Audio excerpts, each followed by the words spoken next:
የኢትዮጵያና የጅቡቲ የባህር በር ድርድር ሳይሳካ ቀርቷል። ሰላም እንደምላችኋል ክብራትና ክብራን የፎክስ ቤተሰቦች የዕለቱን ዜና ይዘን ቀርበናል። ለቻናላችን አዲስ ከሆናችሁ ቪዲዮአችንን ላይክ፣ ቻናላችን ሰብስክራይብ በማድረግ አብራችሁን ሁኑ። የኢትዮጵያና የጅቡቲ የባህር በር ድርድር ሳይሳካ ቀርቷል። ከ34 ዓመት በፊት ፍትሐዊ ባልሆነ በተጨረበረ መንገድ የራሷን ወደብ ያጣችው ኢትዮጵያ ጠቅላይ ሚኒስትር ዶክተር አብይ አህመድ ወደ ስልጣን ከመጡ በኋላም የባህር በር ለኢትዮጵያ ህልውና ጉዳይ መሆኑ ኢትዮጵያ ከዚህ በላይ የባህር በር አታ መቀጠል አትችልም የሚል አቋም በመያዛቸው ሀገሪቱን የባህር በር ባለቤት ለማድረግ ከፍተኛ ጥረት እያደረጉ ይገኛሉ። ከሁሉም በላይ ቅድሚያ የተሰጠው አሰብ የኢትዮጵያ እንዲመለስ ማድረግ ሲሆን ከዚህ በተጓዳኝ በርበራ ወደብን በሊዝ ለመያዝ የውል ስምምነት እስከ መፈራረም ተደርሷል። የጠቅላይ ሚኒስትር ዶክተር አብይ አህመድ መንግስት የኢትዮጵያ በአጭር ጊዜ ውስጥም የባህር በር ባለቤት ለማድረግ ቁርጠኛ አቋም ይዞ ይሰራ ይገኛል። በቀደሙት ዘመናት በተለይም ከአድዋ ጦርነት በኋላ አጼ ሚኒሊክን ተክተው ወደ ስልጣን የንጉሱ የልጃቸው ልጅ የሆኑት ልጅ ኢያሱ ከነገሱ በኋላም አጼ በሚለው የንጉስ መጠሪያ ማዕረግ ላለመጥራት ወስነው ልጅ ኢያሱ የተባሉት እንዲጠሩ ያደረጉበት ምክንያት የኢትዮጵያ የባህር በር አስመልሽ የፈረሴን ቀይ ባህር ሰላጣ አጼ ኢያሱ ተብዬ ያልጠራ በማታቸው መሆኑ በታሪክ ተጽፎ ይገኛል። በወቅቱ በቀይ ባህር ላይ ፈረንሳዮች፣ ጣሊያኖች፣ እንግሊዞች የያዙበት ስለነበር ኢትዮጵያ በብዙ ርቀት ላይ በምትገኘው የዛይላ ወደብ ነበር የምትጠቀመው። ጠቅላይ ሚኒስትር ዶክተር አብይ አህመድ አስተዳደርም ኢትዮጵያ የባህር በር ባለቤት ለማድረግ ጥረት እያደረጋቸው ከሚገኙ ቀይ ባህር ዳርቻ ሀገራት አንዷ ጅቡቲ ናት።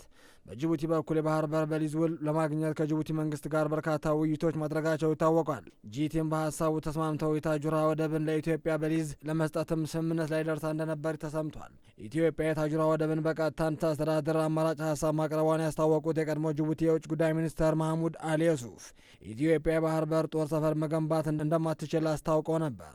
የጅቡቲ የውጭ ጉዳይ ሚኒስተር እንዳስታወቁት ጅቡቲ ከኢትዮጵያ ድንበር 100 ኪሎ ሜትር ርቀት ላይ የሚገኘውን የታጁራ ወደብ እንዲጠቀም ሀሳብ መቅረቧን አስታውቀው ሆኖም ይህ አማራጭ ኢትዮጵያ የባህር በር ኃይሏን ለመገንባት ያላት ፍላጎት እንደማያካትት አመላክቷል። ከ100 ሚሊዮን በላይ ሸማቾች ያሉት ትልቅ ሀገር እንደመሆኗ ኢትዮጵያ ከ3ና 4 በላይ ወደቦች ያስፈልጓታል ያለው የጅቡቲ የውጭ ጉዳይ ሚኒስተር ኢትዮጵያ አሁን ያላት የገበያ ፍላጎት ለማሟላት 10 ወደቦች ያስፈልጓታል። ስለዚህም እነዚህ ፍላጎቶችን እንረዳለን፣ የሚጠበቅብን ለማድረግም እንሞክራለን ብለዋል። የኢትዮጵያ ከአንድ በላይ መተላለፊያ እንዲኖራት በማገዝ በተለይ በኢትዮጵያ በሶማሊያ መካከል የተፈጠረው የነበረው ውጥረትም ለማርገብና ሁሉም እንዲረጋጋ በማድረግ በዋናው ቁም ነገር ላይ ያለው የጅቡቲ የውጭ ጉዳይ ሚኒስተርም ጅቡቲ የሚኖራት ሚና ነው ላለፉት ዓመታት ስናደርግ የነበረው ይሁን ነው። አሁንም በእነዚህ መርሆች ላይ መስራታችን እንቀጥላለን ሲሉ ገልጸዋል። ኢትዮጵያ የጅቡቲ ጥያቄ ትቀበል ወይም አትቀበል በግልጽ ባይሆንም የስምምነቱ አማራጭ ይፋ ያደረጉት የጅቡቲ የውጭ ጉዳይ ሚኒስተር አሊ ዩሱፍ ከኢትዮጵያ መሪዎች ያገኙት ምላሽም አዎንታዊ ነው ማለታቸው የቪኦኤ ዘገባ ያሳያል።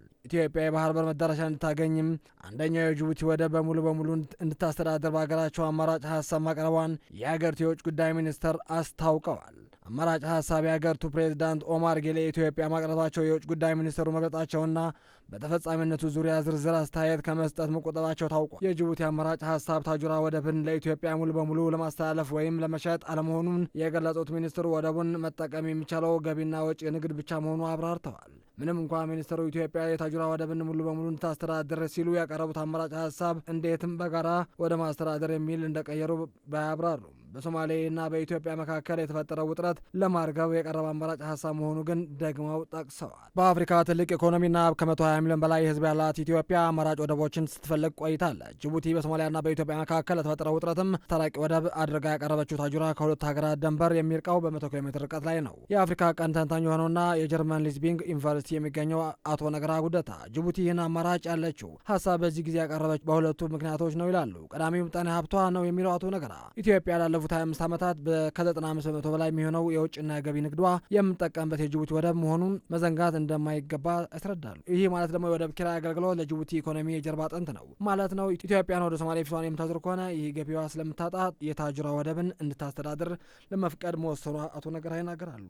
ጅቡቲ ለገቢና ለውጭ ንግድ ብቻ የሚውል ያቀረበች አማራጭ ሀሳብ የኢትዮጵያ ባህር በር ጦር ሰፈር የመገንባት ፍላጎት እንደማያካትት በማንሳት ስኬታማ መተንበይ እንደሚቻል ለጅቡቲ ለገቢና ለውጭ ንግድ ብቻ የሚል ያቀረበችው አማራጭ ሀሳብ የኢትዮጵያ ባህር ኃይል ጦር ሰፈር የመገንባት ፍላጎት እንደማያሳካ በማየት ስኬታማነቱ መተንበይ እንደማይቻል አቶ ነገር ያብራራሉ። አክለውም ሶማሊያ ከኢትዮጵያ ጋር ቅራኔ ካላቸው ሀገራት ጋር ወታደራዊ ስምምነት ማድረጓ በራሱ ውጥረቱ እንዲያባብስም እንዲያደርገው ገልጸዋል። ቀይ ባህርና የደን ባህር ሰላጤ የሚገኘው የባብል ኤል ማዳብ ሰርጥ የዓለም 15 በመቶ ያህል ንግድ መርከቦች እንቅስቃሴ የሚያስተናግድ መሆኑ የሚጠቅሰው ባለሙያው ግብጽ፣ ኤርትራ፣ ሶማሊያና ሌሎች ሀገራት የኢትዮጵያ ባህር ኃይል በዚህ ወሳኝ መንገድ መስመር ላይ ቀጥተኛ ተሳትፎ እንዲኖረው ሳይፈልጉ እንደሚችሉ ያስረዳሉ። ኢትዮጵያ፣ ኤርትራ፣ ጅቡቲ፣ ሱዳን፣ ደቡብ ሱዳን ሱዳንና ሶማሊያ የሚያካትተው የአፍሪካ ቀንድ ዓለማችን ትልቁ የባህር ላይ ንግድ መስመር ይዟል። አፍሪካ ቀንድ ወሳኝ ስፍራ እንዲሆን ያስቻለው ቀይ ባህር ከመካከለኛው ምስራቅ እና ከባህረ ሰላጤው ሀገራት ነዳጅ ደግሞ የኢንዱስትሪ ምርቶችን ወደ አውሮፓና አሜሪካ የሚተላለፍበት መሆኑ ነው። አክለውም ሶማሊያ በኢትዮጵያ ጋር ቅራኔ ካላቸው ሀገራት ጋር ወታደራዊ ስምምነት ማድረጓ በራሱ ውጥረት እንዲባባስ እያደረገ ነው ብለዋል። ቀይ ባህርና በኤደን ባህረ ሰላጤ የሚገኘው የባበል